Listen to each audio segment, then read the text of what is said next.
Hello my friends, જય Swaminarayan. Objective series આપણી ચાલુ છે. તમારી ફર્સ્ટ એક્ઝામની પ્રિપરેશન બહુ જોરદાર તમે કરી રહ્યા છો.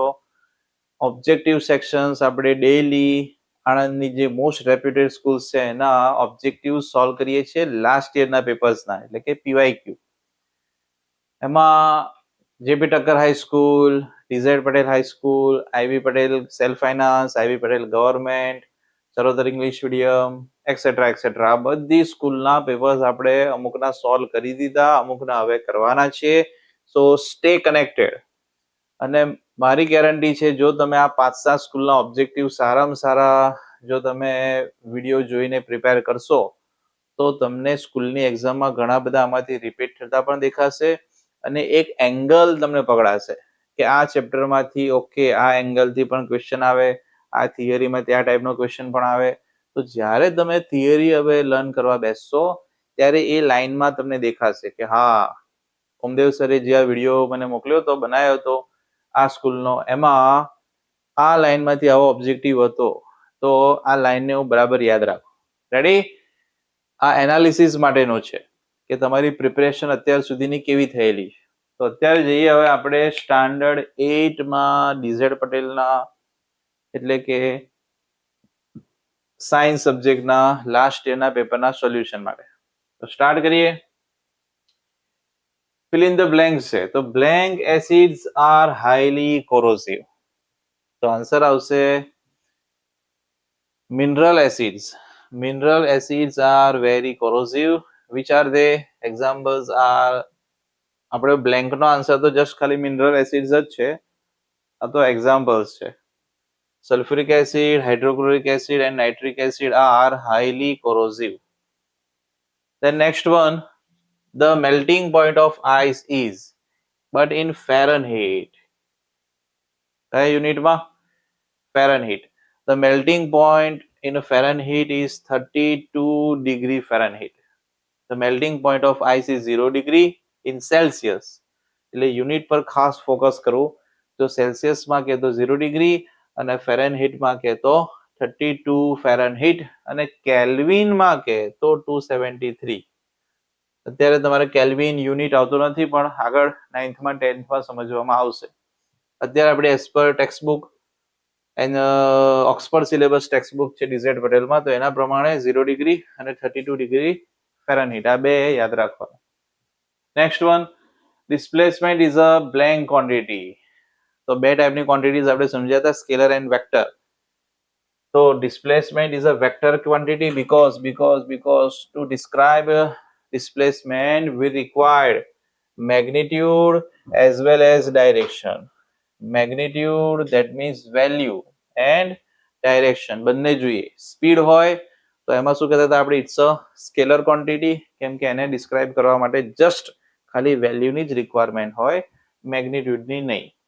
ઓકે માય ફ્રેન્ડ્સ, તો જો આ ટાઈપના તમને બધા ચેપ્ટર્સના ઓબ્જેક્ટિવના સોલ્યુશન્સ જોઈતા હોય, તમારી બધી જ સ્કૂલના, આણંદની મોસ્ટ રેપ્યુટેડ બધી જ સ્કૂલના ઓબ્જેક્ટિવના સોલ્યુશન્સ એટલે કે એના પીવાયક્યુઝના સોલ્યુશન, લાસ્ટ યરના બધા ક્વેશ્ચન્સની PDF, all subjects, not only main 4 subjects, Hindi, Gujarati બધા સહિત બધા જ એક્ઝામની, first exam, second exam, final exam, right, plus paper sets, first exam paper set, second exam paper set and final exam paper set. તો બધું જ તમને એક જ જગ્યાએ ફ્રી ઓફ કોસ્ટ મળી જશે. આપણી આ એન્ડ્રોઈડ એપ્લિકેશન છે ઓમ લર્નિંગ એપ.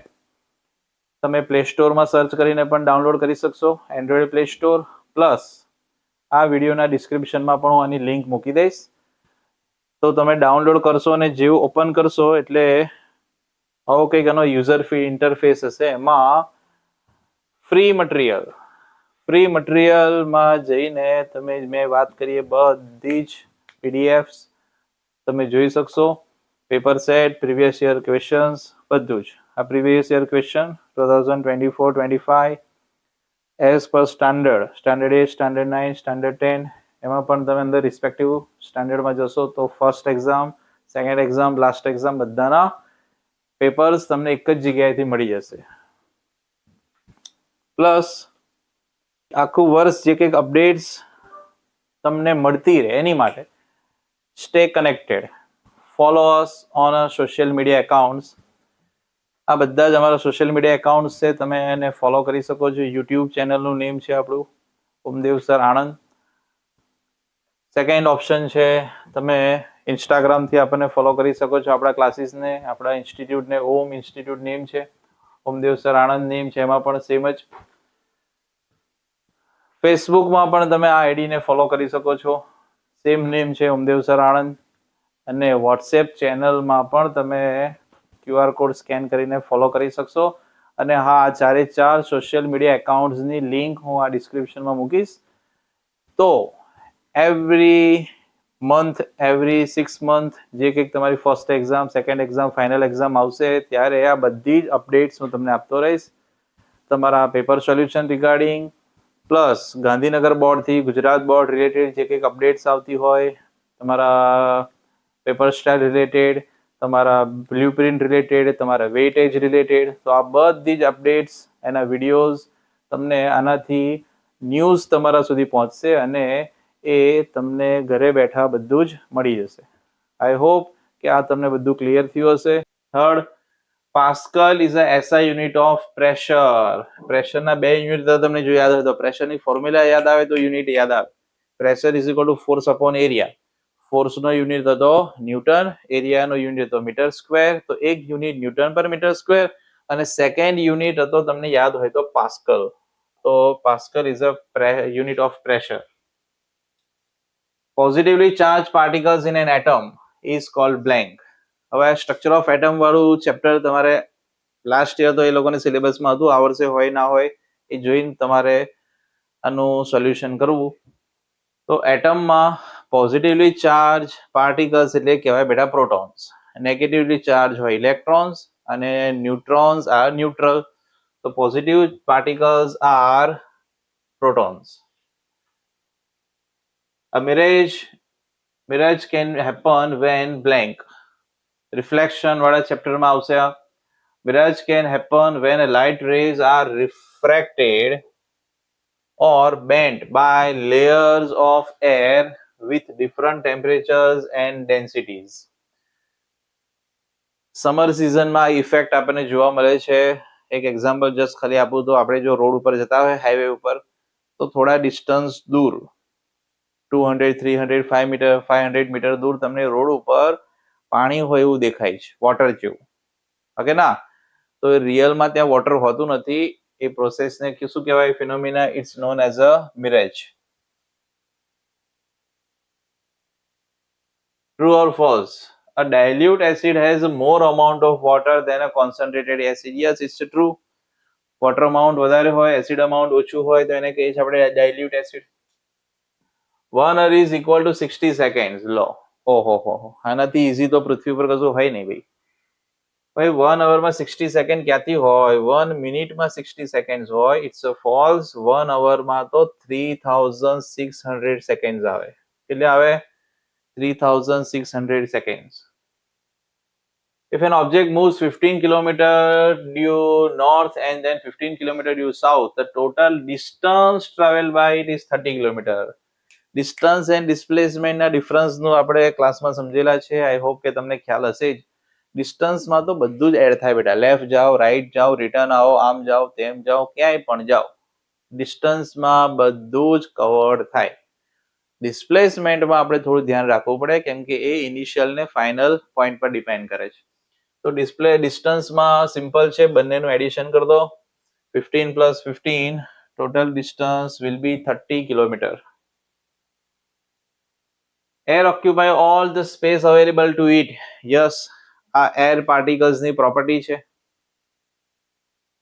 એ જેટલી પણ સ્પેસ હશે બધી જ ઓક્યુપાય કરે કેમ કે એમના વચ્ચે પાર્ટિકલ્સ વચ્ચે એટ્રેક્શન બહુ લો હોય છે અને એ ઇઝીલી મૂવ કરી શકે છે. એટલે બધી જેટલી પણ સ્પેસ છે ઓક્યુપાય કરશે. It's a true. The positively charged object is attracted to other positively charged objects. False. Positive particles હશે તો એની વચ્ચે રિપલ્સિવ ફોર્સ આવે, નહીં કે attractive. So statement is false. A similar repulsive force is produced when two positively charged objects are brought near each other. Same like charges or same charges, positive positive or negative negative, જો સામસામે હોય તો repulsive force create થાય, અને opposite charges હોય negative positive or positive negative તો attraction force create થાય. Concave lens is a converging, no, false. concave lens તો rays ને divert કરે છે, it's a diverging lens. જો તમારે રેઝ ને કમ્બાઈન કરવા છે, કોઈ એક પોઈન્ટ પર ઇન્ટરસેક્ટ થાય એવું કરવું છે, then you have to use convex lens, right? concave lens is a diverging lens, not converging lens. તો I hope કે તમને આ બધા જ ઓબ્જેક્ટિવ્સ બહુ સરસ રીતે સમજાઈ ગયા હશે. કોમેન્ટ સેક્શનમાં મને કહેજો કે સોલ્યુશન તમને કેવું લાગ્યું. બાકી આપણી ઓબ્જેક્ટિવ સિરીઝ ચાલુ છે. ડે બાય ડે બધા જ સ્કૂલના ઓબ્જેક્ટિવ્સનું આવી રીતે હું તમને વિડીયો બનાવીને મોકલતો રહીશ. ઓબ્જેક્ટિવ સેક્શનમાં આપણા માર્ક્સ આ વખતે કવર થવા જોઈએ, જે બધા સ્ટુડન્ટનો સૌથી મોટો પ્રોબ્લેમ હોય છે. તો મળીએ આપણે નેક્સ્ટ સ્કૂલના પેપરના સોલ્યુશનમાં. આવજો, બાય બાય, સી યુ, જય સ્વામિનારાયણ.